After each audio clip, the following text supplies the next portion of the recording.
This is QUIGG and Cassius for IFL TV in association with Macklin's Gym Marbella. We're in Newcastle here for Geordie Raw. With me I've got trainer Joe Gallagher. Joe, 2 fighters on the bill tonight and 2 wins. Stoppage win for HOSEA BURTON and a points win for Stephen Smith tonight. How do you assess their performances? Very good. HOSEA BURTON, first fight since end of last year, November. Bit nervous in the first round, but after that, in his shot selection and a good stoppage in the fourth, I thought he could have been stopped a little bit earlier. I think the kid took some unnecessary shots, but that's a good warm up now, and we're looking for HOSEA now to move on and fight for the British or the Commonwealth title. So obviously, I mean, he's what, 11, 12 fights in now? Yeah, 12 fights. 12 fights I think he's ranked 4 in Boxing News, and he's next in line for a shot at one of them belts. So that's what we want for him. Stephen Smith, I thought, another good performance tonight. 6 rounds. And it's hard really when you're coming off a win last week, working well, and you've hydrated up and had a really good win, and then you've got to fight again another week this week, 6 weeks. But I do feel them 2 fights were the 2 fights he didn't get at the end of last year when he had to pull off in Germany, they had to pull off in Liverpool, and we were joking before, and it's like being an amateur again. You're through this week and next week, but listen, there were 12 good rounds for him that hold him in good stead now, and he can go home now and enjoy the birth of his new baby boy or girl, whatever it'll be, and have a watch on Dib and Murat, and hopefully Eddie can deliver the world title fight for Stephen Smith at the beginning of next season. I mean, it's been on the brink, hasn't it, Stephen, to fight some sort of final eliminator or something for the world title, or even go straight in for the last year or so since he won the silver title, and it's about time for Stephen now. Yeah, definitely. I think it was Stephen when he beat Gary Buckland, who was #1 for the European title. That's never really come about, and obviously Stephen's moved up the WBC ratings, won the silver belt. He's #2 at the moment. The #1 was Vargas, but he's got a fight. Then Stephen was in a final eliminator with Fortuna. He's pulled out and fighting another fight. So Stephen, through no fault of his own, #1's not available and 3's pulled out. So Stephen now, with them 2 wins being #2, hopefully he goes and becomes the mandatory challenger to the winner on May the 1st between Dib and Murat. And we've seen Eddie deliver fights for Kell Brook, Kevin Mitchell recently, and I'm sure he can go out there and deliver it for Stephen Smith. He turns 30 in July, and he's got to do it now. This is his time. Absolutely. Talking to Liam Smith earlier, obviously his opponent's been now named on April the 18th. A couple of fights have fallen through for Liam. I know Frank Warren, spoke about trying to get Liam a world title shot. The Carson Jones thing didn't come off, but this still could be a big year for Liam. Big year for all teams, Smith, to be honest. I think you've got the return of Callum Smith on May the 9th as well, but Stephen Smith should fight for world title. I think Liam Smith this win in Liverpool, and he fights April the 18th, and then I'd still love to get the Carson Jones fight after that. I think it's a good fight for the Liam, and win that, and then let's look at the world champions, whether it be Lara, Andrade or Bundridge.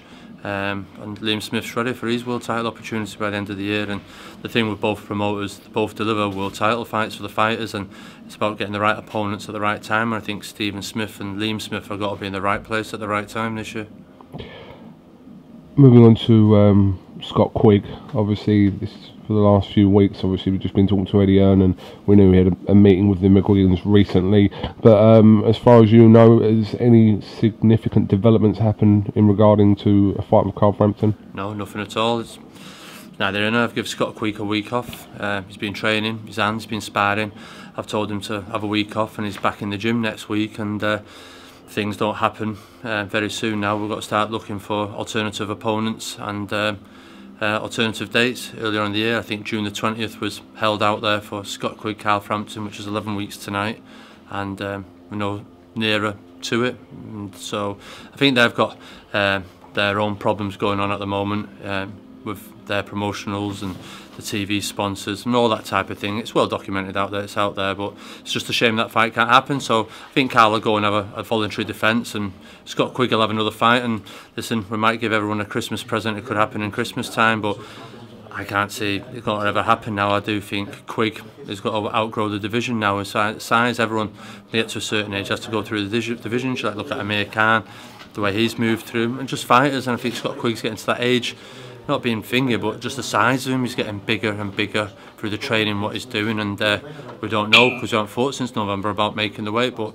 the size of him, you can just see that, and he doesn't walk around heavy neither, not more than a stone overweight, so we'll just have to see that. He might have just outgrown the division, and we'll have to go up and fight the big guns at featherweight. Talking to Scott Quigg last week in Sheffield, he sort of said that he feels the situation between him and Frampton is becoming boring now. Is that the way you see it as well? I think it's a shame really, because I think Scott Quigg really wants to fight. I know Carl wants to fight. They're two very similar fighters. They're two cut from the same cloth. They're both gym rats. They both want to be the best. They want to fight the best. They want to fight each other. And this is a huge opportunity for Carl Frampton to become a millionaire overnight. And it is for Scott Quigg. And as a trainer and everything else, we're in the hurt business. We're in legalised killing. And it's a timely reminder with young Smith in Australia, God bless him. It's unfortunate what happened, but when these kids are going in the ring, they're putting their health and their lives on the line. And I feel Scott Quigg and Carl Frampton, Scott Quigg can't earn no bigger money against anyone else in the division than Carl Frampton, and Carl Frampton can't earn it against anyone else than Scott Quigg. And I think the two kids could fight each other on Sky Box Office, earn a lot of money. Carl's got a young family, young children, his missus, and it'd be great for us to see him set up for life. And you just think, you know what, they're set up for life. Scott Quigg set up for life, and the loser, they're young enough to come again.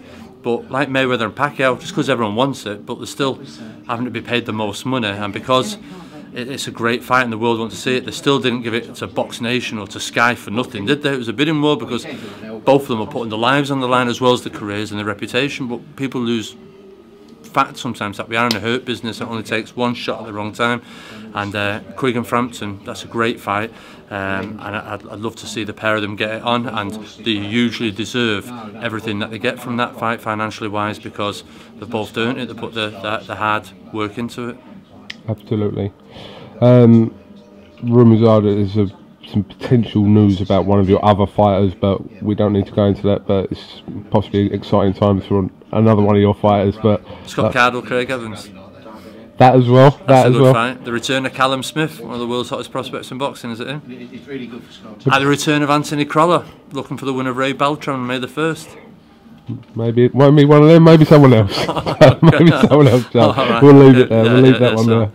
Alright, Joe Gallagher, thank you very much for talking to us on TV. Congratulations on both fighters' wins tonight, and hopefully we'll catch up with you soon. Brilliant. Alright, and see you in Leeds next week. Thank you very much. Cheers.